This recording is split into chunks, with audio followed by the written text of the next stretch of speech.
Assalamualaikum warahmatullahi wabarakatuh.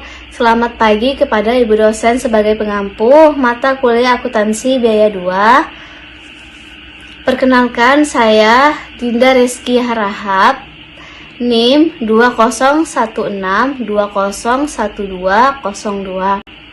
Di sini saya akan mempresentasikan hasil ringkasan saya selama pembelajaran. Terdapat 3 materi.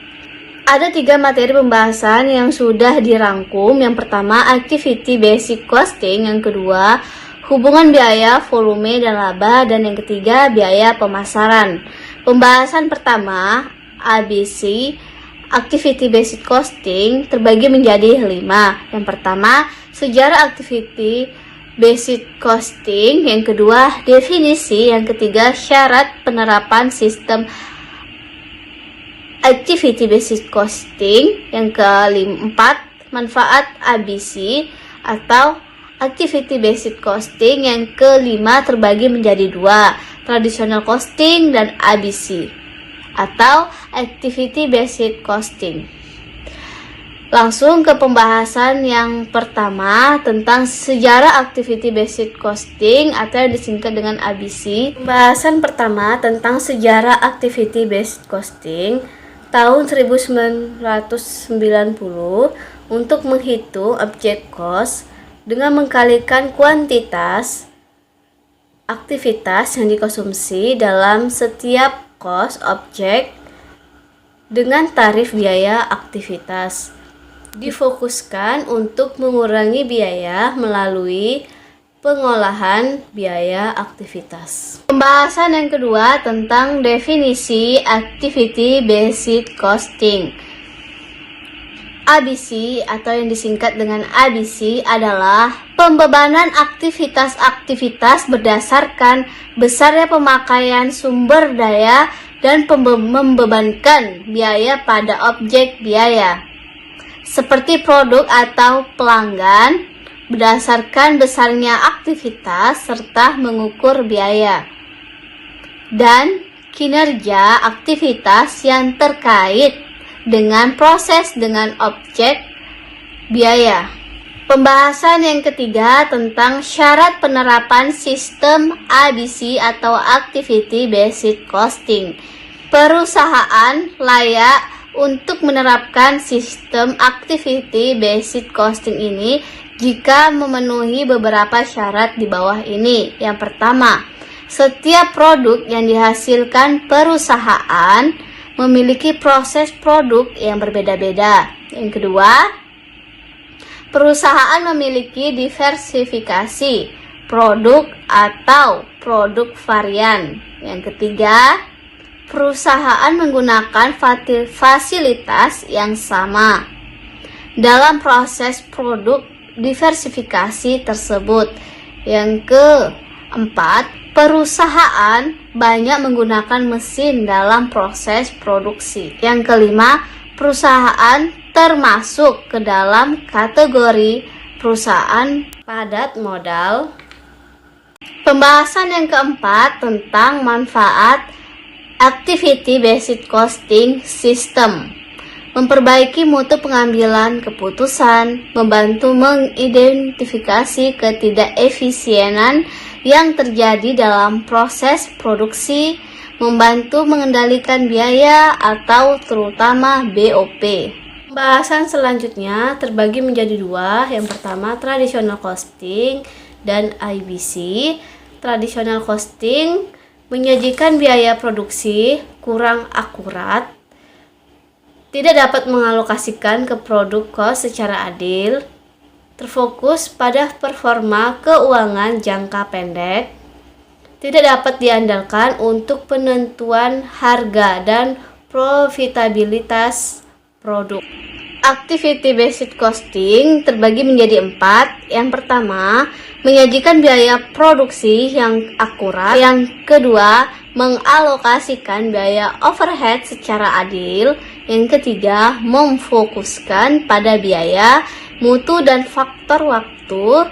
Yang terakhir, dapat diandalkan untuk penentu harga dan probabilitas produk.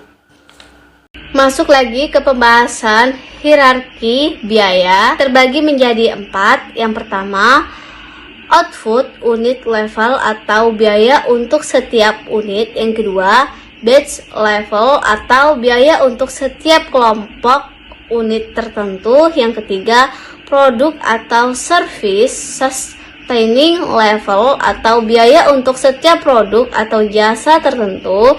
Yang keempat, facility sustaining level atau biaya untuk fasilitas tertentu. Yang pertama, output unit level atau biaya untuk setiap unit adalah sumber daya yang digunakan untuk aktivitas yang akan meningkat pada setiap unit produksi atau jasa yang dihasilkan. Contohnya, biaya perbaikan mesin, biaya listrik, dan biaya penyusutan mesin. Yang kedua, batch level atau biaya untuk setiap kelompok unit tertentu adalah sumber daya yang akan digunakan untuk aktivitas yang akan terkait dengan sekelompok unit produk atau jasa yang dihasilkan. Contohnya, biaya pemakaian mesin.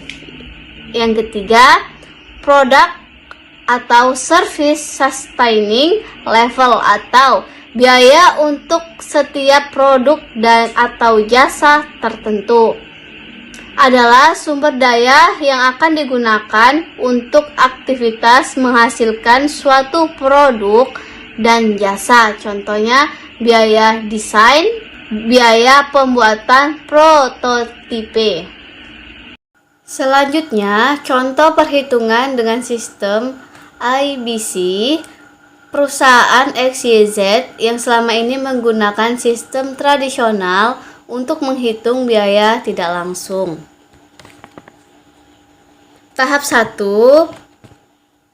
Ini data yang sudah kita ketahui. Ada data jumlah, produksi, dan penjualan produk A, B, dan C.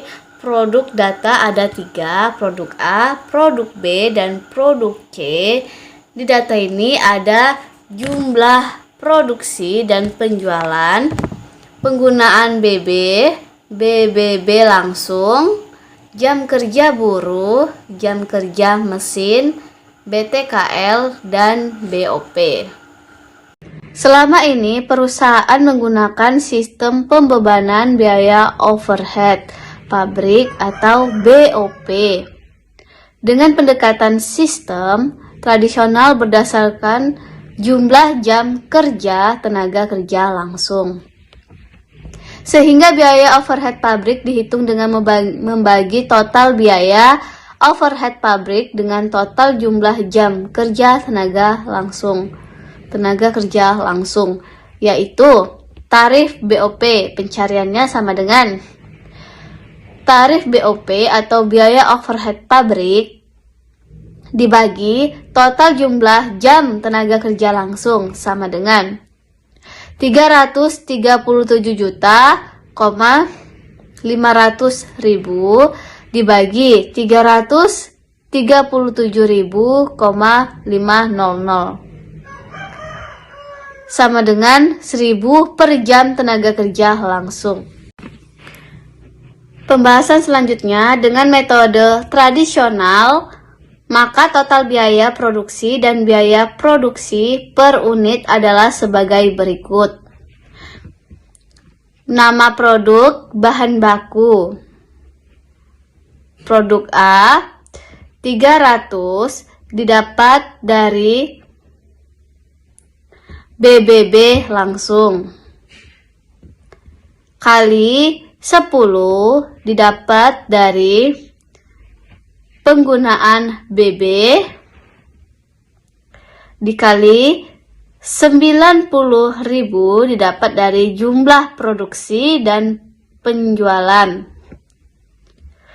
menghasilkan 270 juta. Bahan baku produk B 400 didapat dari BBB langsung dikali 7 didapat dari penggunaan BB dikali 30.000 didapat dari jumlah produksi dalam penjualan, hasilnya 84 juta. Produk C 150 didapat dari BBB langsung dan dikali 14 didapat dari penggunaan BB dikali 15.000 didapat dari jumlah produksi dan penjualan yang menghasilkan 31.500.000. Tenaga kerja produk A 200 didapat dari BTKL dikali 2,5 didapat dari kerja buruh dikali 90.000 didapat dari jumlah produksi dan penjualan yang mendapatkan hasil 45 juta. Produk B 300 didapat dari hasil BTKL dikali 3 didapat dari hasil jam kerja buruh dikali 30.000 didapat dari hasil jumlah produksi dan penjualan yang mendapatkan hasil 27 juta. Dan produk C 100 didapat hasil dari BTKL dan dikali 1,5 didapat hasil dari jam kerja buruh dikali 15.000 dapat hasil dari jumlah produksi dan penjualan yang mendapatkan hasil Rp2.250.000. Overhead pabrik 2,5 didapat dari hasil jam kerja buruh dikali 1.000 didapat hasil dari pencarian yang sebelumnya jam kerja tenaga langsung itu 1.000 dikali 90.000 dapat hasil dari jumlah produksi dan penjualan dikali dan mendapatkan hasil 225 juta rupiah.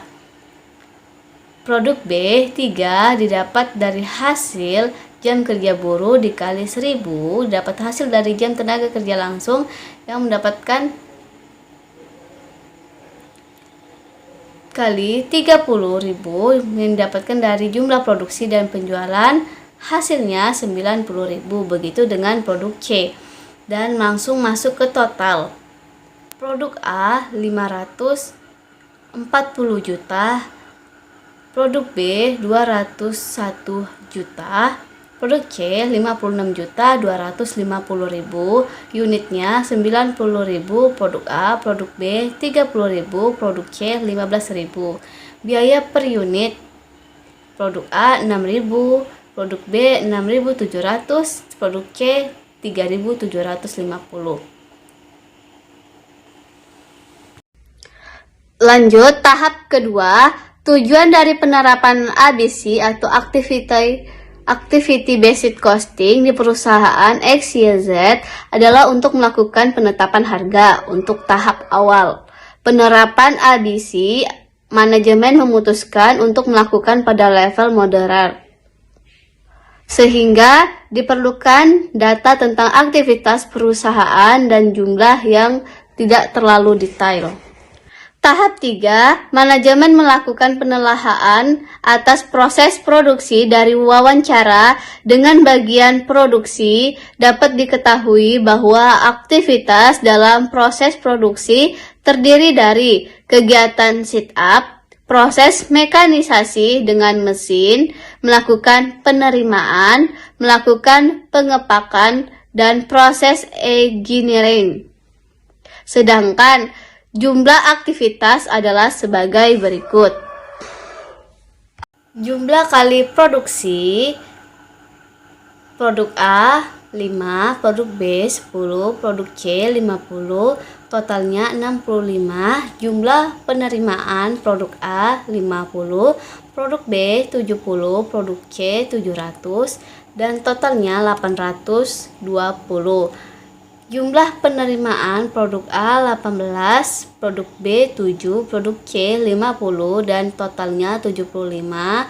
Jumlah pesanan produk 45, produk A, produk B 25, produk C 60, dan totalnya 130.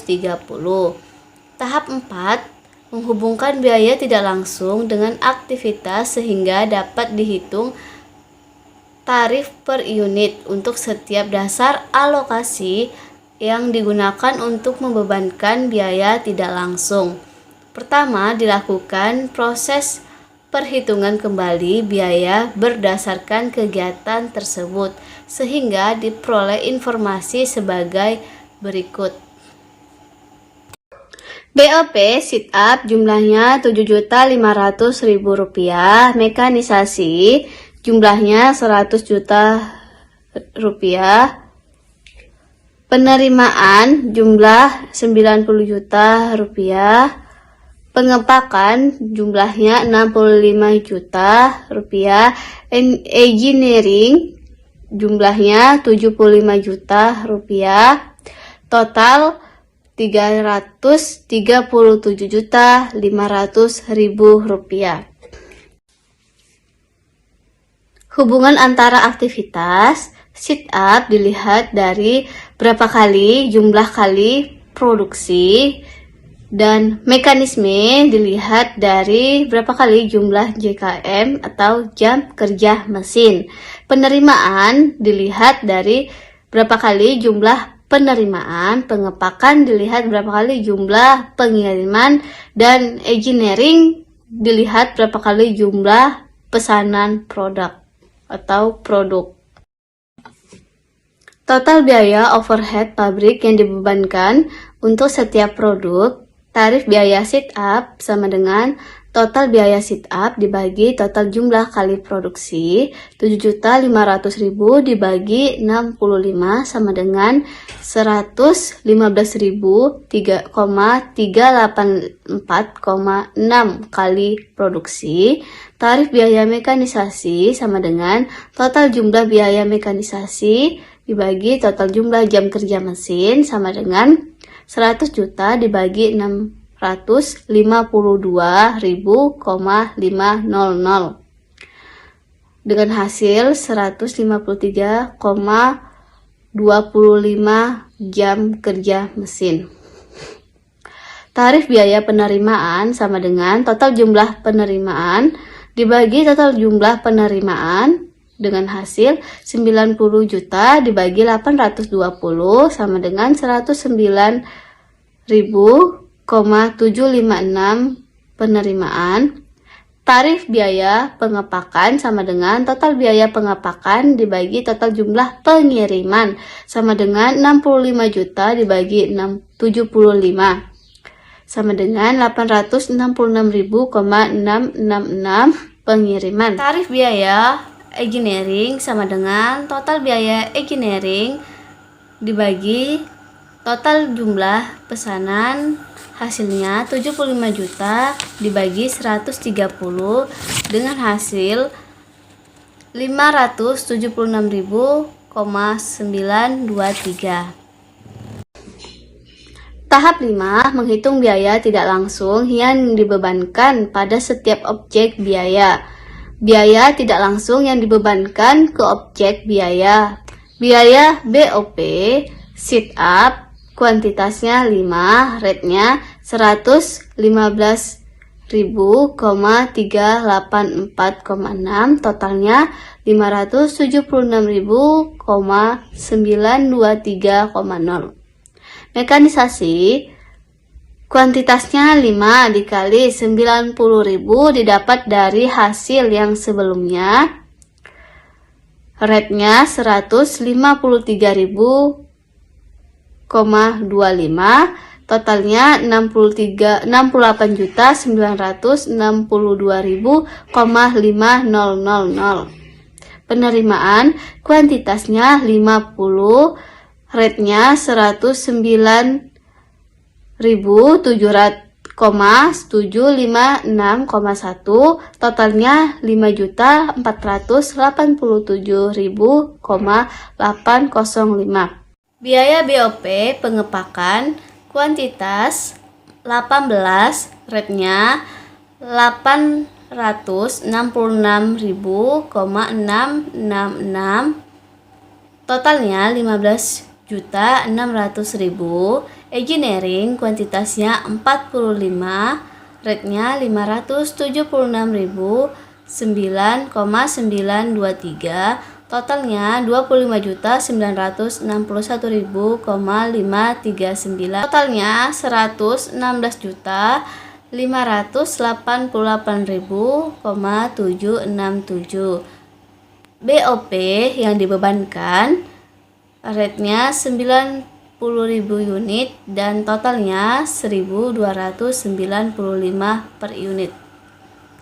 Produk B, biaya BOP sit up kuantitasnya 10, rate-nya 115.384, totalnya 1.153.846. Biaya BOP mekanisasi kuantitasnya 3 dikali 30.000 didapat dari tabel yang sebelumnya, rate-nya 153,25, totalnya 13.792.500. Penerimaannya kuantitasnya 70, rate-nya 109.756, totalnya 7.682.927. Biaya BOP pengepakan kuantitasnya 7, rate-nya 866.666 dan totalnya 6.066.666. Engineering kuantitasnya 25, rate-nya 576.923, totalnya 14.423.00077, totalnya 43.119.017. BOP yang dibebankan rate-nya 30.000 unit, totalnya 1.437 unit. Biaya BOP pengepakan kuantitasnya 7, rate-nya 866.666 dan totalnya 6.066.666. Engineering kuantitasnya 25, rate-nya 576.923, totalnya 14.423.00077, totalnya 43.119.017. BOP yang dibebankan rate-nya 30.000 unit, totalnya 1.437 unit. Tahap 6, menghitung total biaya untuk setiap objek biaya. Nama produknya bahan baku A 300 dikali 10 dikali 90.000 mendapatkan hasil 270 juta. Yang B 400 dikali 7 dikali 30.000 hasilnya 84 juta. Produk C 150 dikali 14 dikali 15.000 hasilnya 31.500.000. Tenaga kerja produk A 200 dikali 2,5 dikali 90.000 hasilnya 45 juta.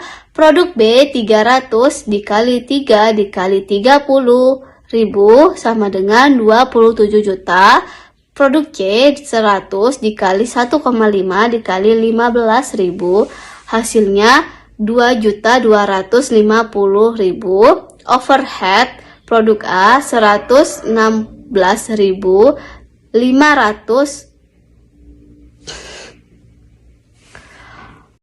Nama produk overhead produk A 116.588.767. Produk B 43.119.017. Produk C 177.787. Totalnya produk A 431 juta, 588,767. Produk B 154 juta, 119.017.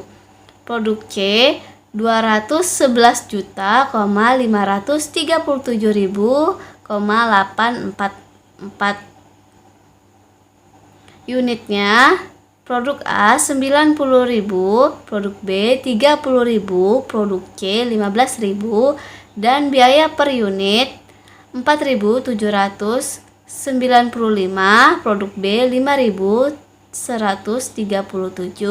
dan produk C 14.102. Tahap 7 menggunakan hasil perhitungan IBC tersebut untuk melakukan perbaikan dan pengambilan keputusan yang relevan.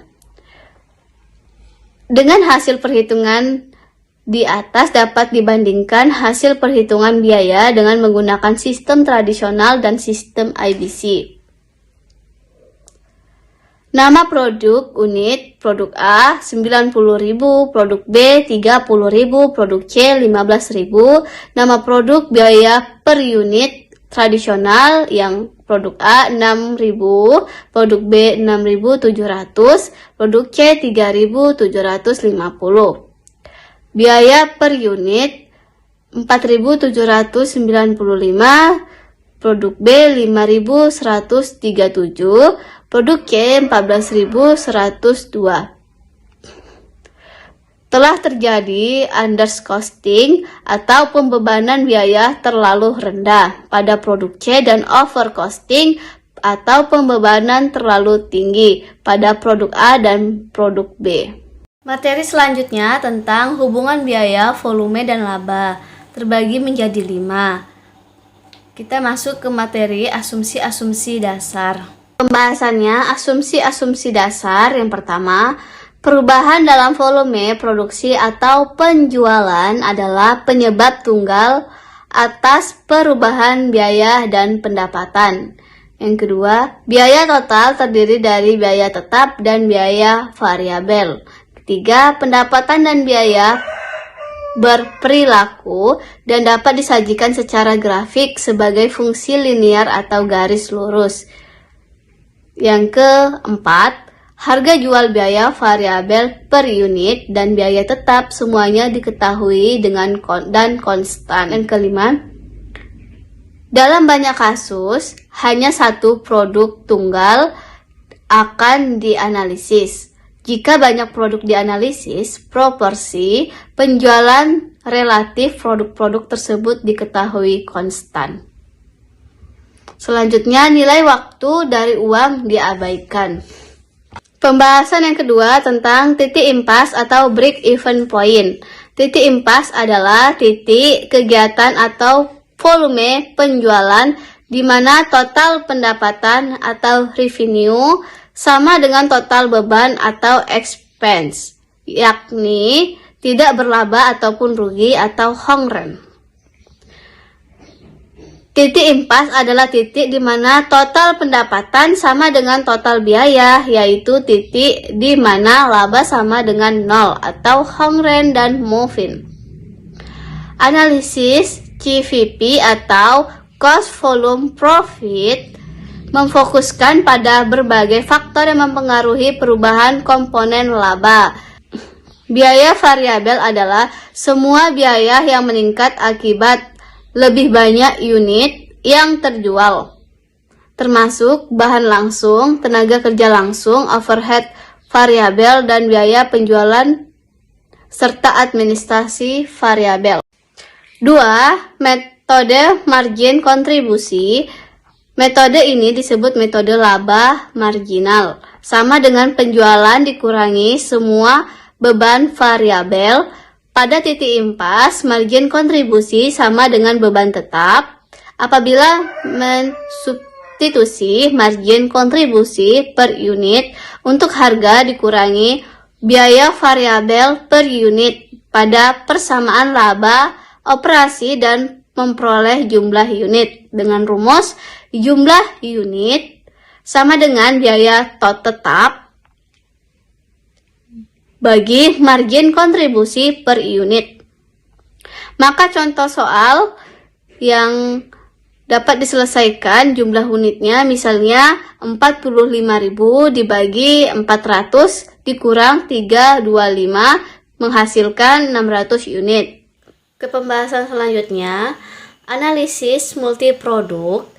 Kasus W Company, perusahaan telah memutuskan untuk memproduksi 2 model mesin pemotong rumput. Mesin pemotong rumput manual dengan harga jual 400 dan mesin pemotong rumput otomatis dengan harga jual 800. Departemen Pemasaran yakin bahwa sebanyak 1.200 mesin pemotong rumput manual dan 800 mesin otomatis dapat dijual selama tahun depan. Perusahaan telah menyusun proyeksi laporan laba rugi berikut berdasarkan ramalan penjualan. Tabelnya, penjualan mesin manual 480.000, mesin otomatis 640.000, totalnya 1.120.000. Beban variabel mesin manual 390.000, mesin otomatis 480.000 dan totalnya 870.000. Beban tetap langsung, margin kontribusi 90.000, mesin manual, mesin otomatis 160.000 dan totalnya 250.000. Beban tetap langsung, mesin manual 30.000, mesin otomatis 40.000 dan totalnya 70.000. Mesin margin produk, mesin manualnya 60.000, mesin otomatisnya 120.000 dan totalnya 180.000. Beban tetap umumnya 26,250. Laba sebelum pajak totalnya 153.750. Pembahasan selanjutnya tentang bauran penjualan dan analisis cost volume profit. Ini produknya mesin manual, mesin otomatis dan total paket. Harganya 400 dan 800. Biaya variabel per unitnya 325 dan 600. Margin kontribusi per unitnya 75 dan 200. Bauran penjualannya 3 dan 2. Margin kontribusi per unit 225.000 dan 400. Totalnya ditambah jadi 625.000. Berdasarkan margin kontribusi per paket di atas, berdasarkan titik impas dapat digunakan untuk menentukan jumlah paket yang diperlukan dijual guna mencapai titik impas dan proyeksi laporan laba rugi perusahaan. Diketahui bahwa total biaya tetap perusahaan adalah 96.250.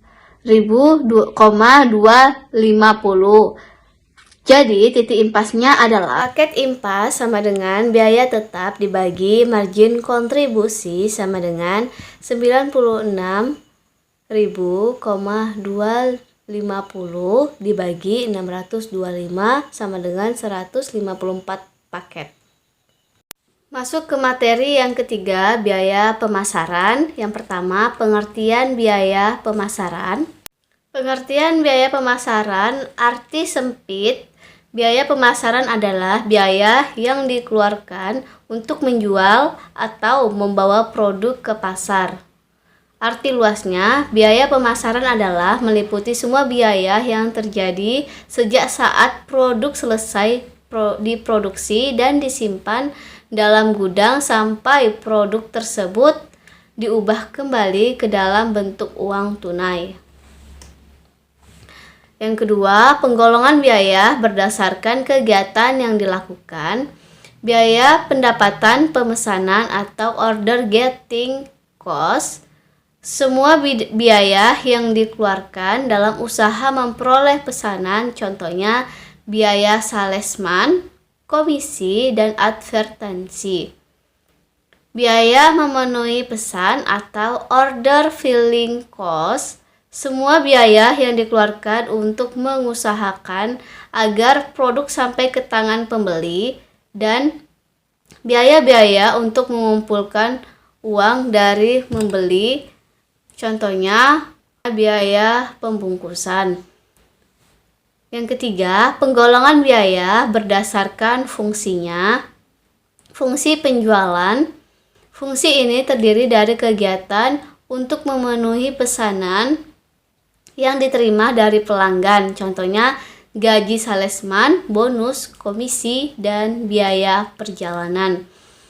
Yang selanjutnya, fungsi advertensi. Fungsi ini terdiri dari kegiatan, perancangan, dan pelaksanaan kegiatan order getting melalui kegiatan advertensi dan promosi.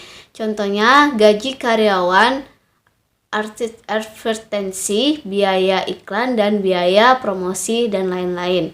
Fungsi pergudangan.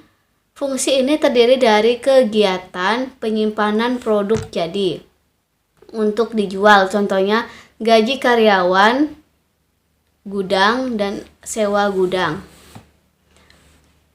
Yang keempat, penggolongan biaya berdasarkan fungsinya. Biaya pembungkusan dan pengiriman. Fungsi ini terdiri dari kegiatan pembungkusan produk dan pengiriman produk kepada pembeli. Contohnya gaji karyawan, bag pembungkusan, biaya eksploitasi truk, biaya pengiriman atau biaya angkut produksi yang dikembalikan. Fungsi kredit dan penagihan. Fungsi ini terdiri dari kegiatan pemantauan kemampuan keuangan pelanggan dan penagihan piutang dari pelanggan. Contohnya gaji karyawan, kredit, dan penagihan biaya kerugian penghapusan piutang. Yang kelima, fungsi akuntansi pemasaran. Fungsi ini terjadi dari kegiatan pembuatan faktur dan penyelenggaraan catatan akuntansi penjualan, contohnya gaji dan administrasi pemerintah. Yang kelima, karakteristik biaya pemasaran. Banyak ragam kegiatan pemasaran yang ditempuh oleh perusahaan dalam memasarkan produknya, sehingga perusahaan sejenis produknya belum tentu menempuh cara pemasarannya yang sama. Kegiatan pemasaran seringkali mengalami perubahan sesuai dengan tuntutan perubahan kondisi pasar. Kegiatan pemasaran berhadapan dengan konsumen yang merupakan variabel yang tidak dapat dikendalikan oleh perusahaan. Biaya pemasaran terdapat biaya tidak langsung dan biaya bersama atau joint cost yang lebih sulit pemecahannya bila dibandingkan dengan yang terdapat dalam biaya produksi. Yang keenam, cara analisis biaya pemasaran. Bertujuan untuk menentukan harga produk pokok, pengendalian biaya, perencanaan, dan pengarahan kegiatan pemasaran. Terbagi menjadi 3. Yang pertama, menurut jenis biaya, dengan cara biaya pemasaran dipecah sesuai dengan jenis-jenis biaya pemasaran, misalnya gaji, biaya iklan, biaya pemeliharaan truk. Yang kedua, menurut fungsinya. Bertujuan untuk pengendalian biaya pemasaran menurut cara penerapan usaha dengan menentukan fungsi pemasaran dan siapa yang bertanggung jawab, menentukan biaya menurut fungsi pemasaran, menentukan ukuran suatu jasa, menentukan biaya produksi kegiatan pemasaran. Yang ketiga, menurut cara penerapan usaha, analisis biaya pemasaran yang dapat menyajikan ke depan manajemen, profitability, usaha pemasaran tertentu. Dalam analisis biaya dibedakan menjadi 4. menurut jenis produk, menurut daerah pemasaran, menurut besar pesanan, dan menurut saluran distribusi. Yang ketujuh, analisis biaya pemasaran menurut usaha pemasaran. Terbagi menjadi 5. Menggolongkan jenis biaya pemasaran menurut fungsinya. Menentukan jenis analisa yang akan dijalankan menurut jenis produk atau produk. Menggolongkan jenis biaya distribusi ke dalam biaya langsung atau biaya yang terjadi berhubungan langsung dengan fungsi atau kegiatan pemasaran, dan biaya tak langsung atau tidak mempunyai hubungan yang jelas. Mencari hubungan antara biaya dengan penghasilan yang diperoleh dari pengeluaran biaya. Yang terakhir, mencari laba bersih. Manfaat analisa biaya pemasaran menurut jenis produk. Dapat menentukan profitabilitas tiap-tiap jenis produk, membantu dalam memperkirakan pengaruh perubahan produk dan metode penjualan produk terhadap biaya dan laba, memberikan informasi biaya untuk pengambilan keputusan penentuan harga jual produk. B. Manfaat analisa biaya pemasaran menurut daerah pemasaran. Pengendalian biaya pemasaran yang terjadi dalam tiap-tiap daerah pemasaran, mengarahkan pemasaran produk pada daerah pemasaran yang memberikan laba yang tinggi. Faktor-faktor dalam memilih batas-batas daerah pemasaran.